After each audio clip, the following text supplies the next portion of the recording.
Morning. I thought I would do something slightly different today.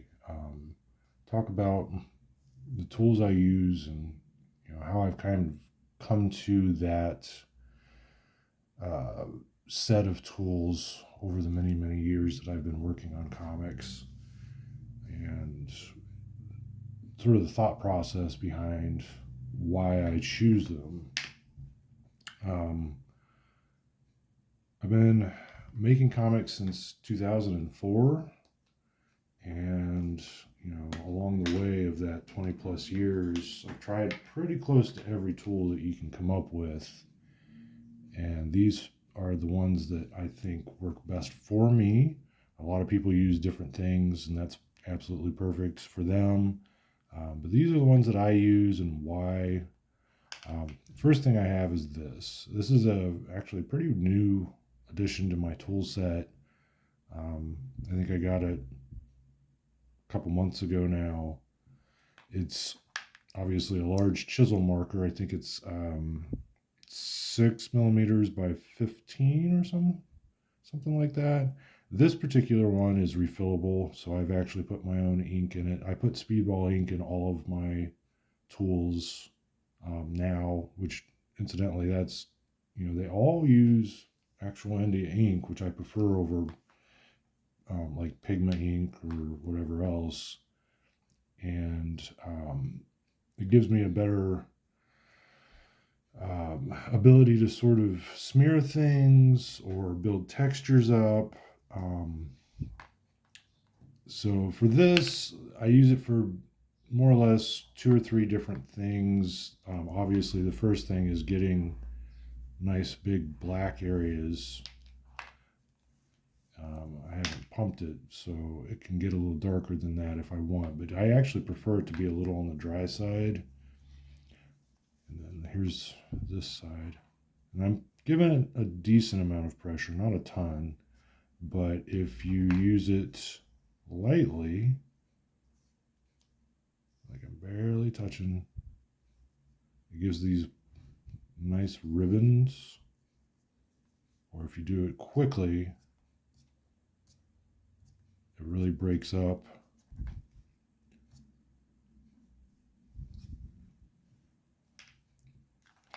And you'll notice that it's my line making, there's basically three aspects of control. The first is how much ink it has. The second is directionality. So if I go this way, it looks a little different.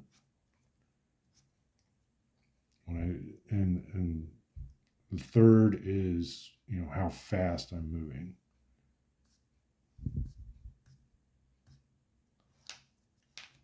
So that's the first tool. Second tool I use is this, which is a similar marker, but a very different size and shape. It is also a refillable. This is what I use instead of a Pigma now. I like microns, and I've been using them for a long time. I started out with the old school technical pens, the Koei Noir ones. And this is kind of in the same family. Um, it has a plastic tip. Let me pull it out here. That if you've ever used the small Poscas, it's very similar to that, and it has it's a hollow tube that's made of plastic, and then it has this wedge shape at the end. I don't know how well that can come across on camera. It has a wedge shape on the end that has some cuts in it so that it can actually spread if you push a little bit. It's not the most flexible of things. It's not like a G-nib where it'll just bounce right back to its original shape. It does kind of hold its shape a little bit more.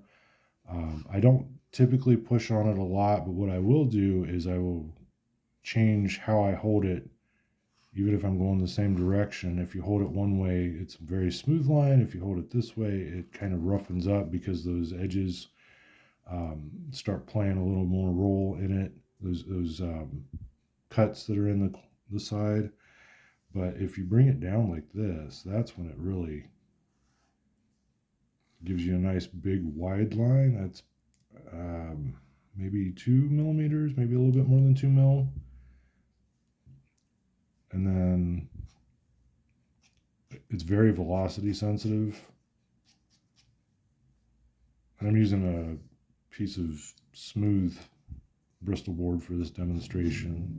If it's a rougher board, it'd probably be more broken up for this line. But it'll still smear nicely because it is slower to dry because it's India ink.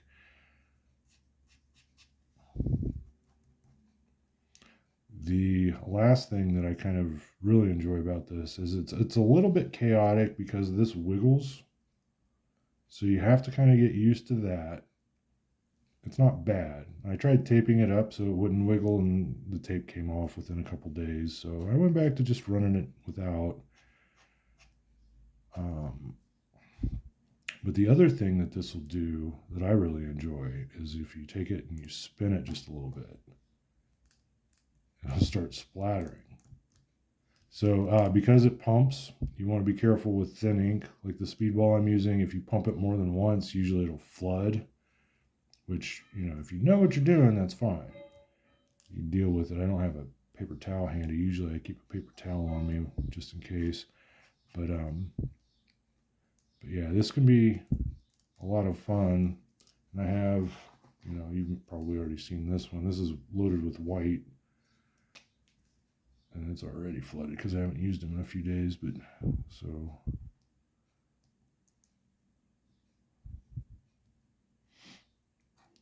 This one, the ink's a little thicker, so it doesn't like to splatter like the black will. It's not as explosive when it does. But I really like this. It's been a good alternative to the Poscas that I've been using for ages. Because the Holbein ink doesn't reactivate the Speedball like Poscas can. That's one of the biggest problems I have is the reactivation turns the white gray. It's very frustrating. And I usually have to do at least a couple coats and make sure I'm patient enough to let it dry. So this is what I use for any technical lines. It works okay with a ruler. You just have to watch the edge of the ruler that it doesn't build up too much ink and splatter. You can put a little bit more of a pressure on it and widen it out. Or you can go this way and get this interesting line.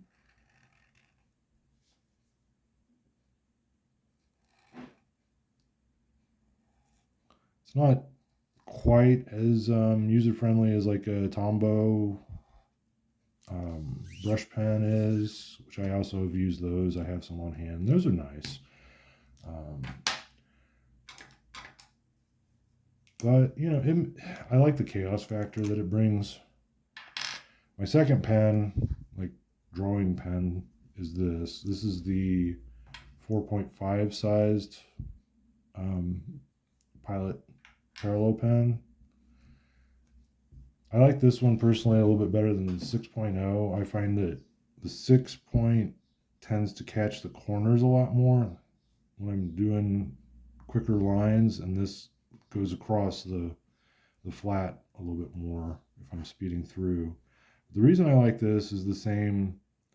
It has the chaos factor that when I want something that's just loose and I'm not sure what I'm going to get when I use it, but I want I want the ink to really play a role in the drawing, I'll go to this. Or if I want something that is a very fine line, because I've used a 2.0, or what is it, the O2 size. The O2 size of the Pigmas for years and years for the really fine drawings. And so this makes a nice alternative. It's a little bit more it bleeds a little bit more, and you have to, if you're using it to finesse the edges of lines, like here, it tends to build up a little bit, and you have to watch so it doesn't smudge or it'll have a bit of a puddle sometimes, and then you have to be careful that you don't accidentally drag that out too far. So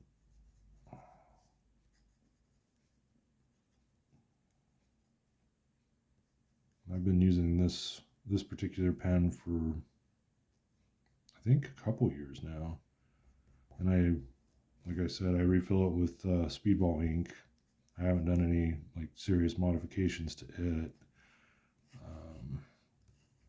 which I was looking into various mods you can do, and there's actually quite a few with the parallel pen that calligraphers will do, which is interesting.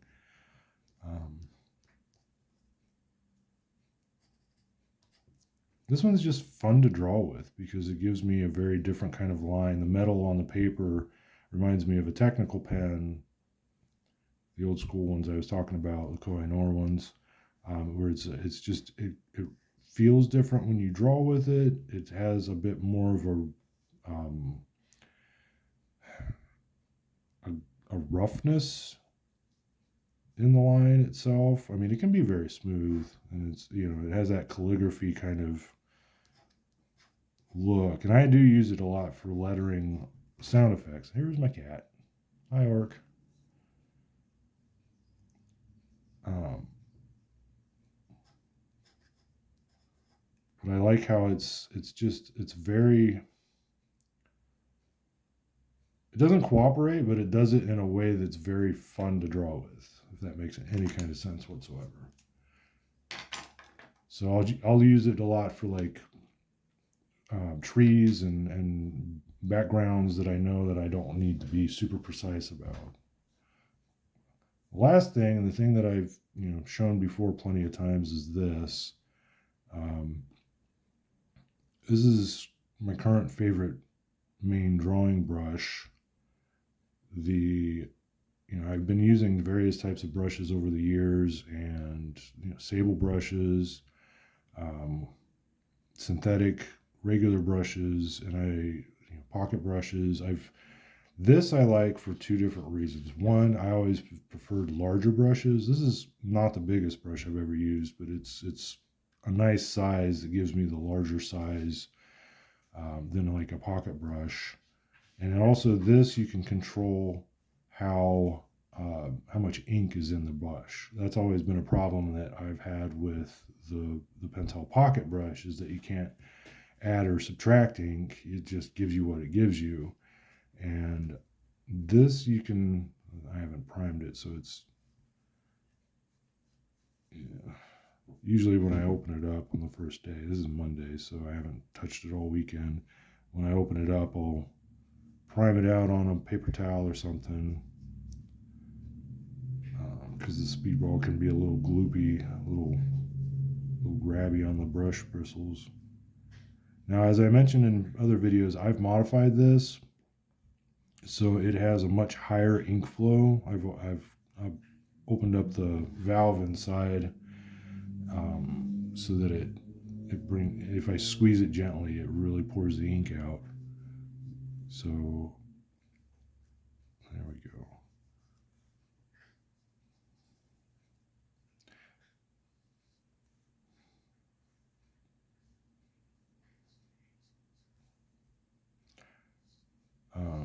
I used to try to be very very precise with my ink lines, my brush lines, and I'd want them to be smooth and clean.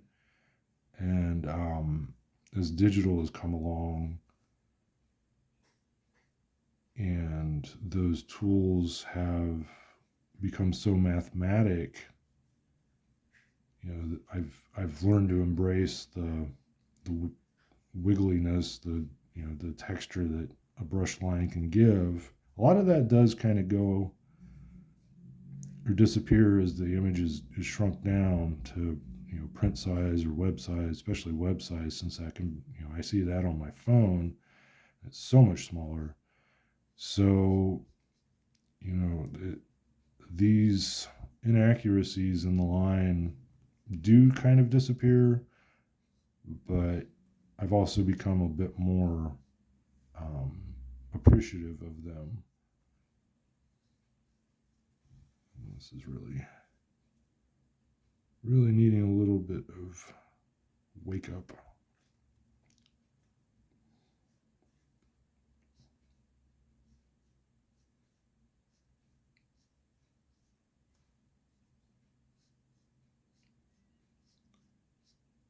The thing I enjoy about the brush the most is that you can do just all of this type of very dynamic line work with the same tool and not have to think too hard about, what it is that you're using versus what you're trying to replicate or make on the page.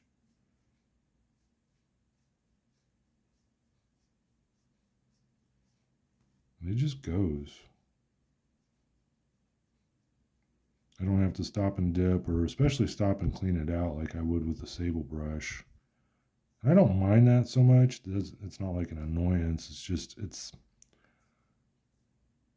actually the biggest reason why I switched to using this is because I have he's now 6, but my youngest, he did not like it when I would sit at my desk and draw for more than 2 minutes. He got to the age of about, 2.5, not even 2 maybe. And I had my desk here in the living room. We got hardwood floors and I had a rolling desk chair, and he just grabbed the back of that and literally pulled me away from my desk as I was drawing. So using sables with water and ink, an open ink pot and all that was just, once he was able to climb up to my chair, like all of that had to go, because I had my computer set up on my desk as well. So, that was a bad combination. But I switched to these primarily so I could just cap it and run and go be dad for 2 minutes if I needed to. And after a while, I realized these were, it was a good choice to just draw with. It held up just as well as a sable brush in terms of the ability to make different lines. I've used synthetic brushes in the past, and I found that after about 6 months, they would start to deteriorate and the tip would be not so great. And as opposed to a sable, which could last me several years, so that was a big discovery for me. And these are a lot cheaper. These are like at most $10. I can refill it, so after a while, I just started using this all the time.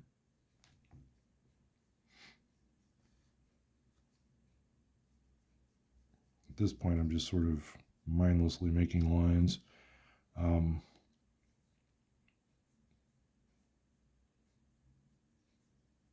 I will do this just as a sort of practice. I liken it to a basketball player just dribbling. I don't do a ton of like warm-ups, but on occasion I'll do this type of thing where I'm just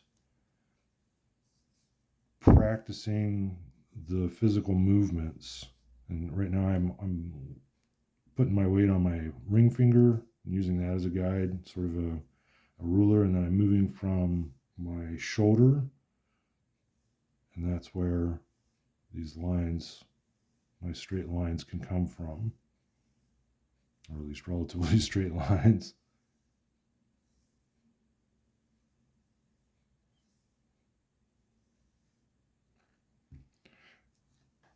Anyway, so that's the gist of why I use these particular tools.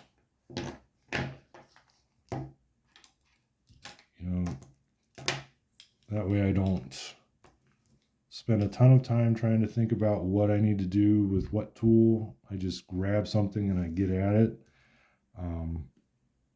For me, that's a decision-making process can kind of eat into the time. I'm not near as bad about it as I was, like 10, 15 years ago, but all of these are tools that I can use to make a variety of lines, and that's kind of the key to my decision here. Like I said, I've used like Pigmas for ages, and Pigmas are great for a lot of very technical things or loose things, but they do kind of stay in that one range.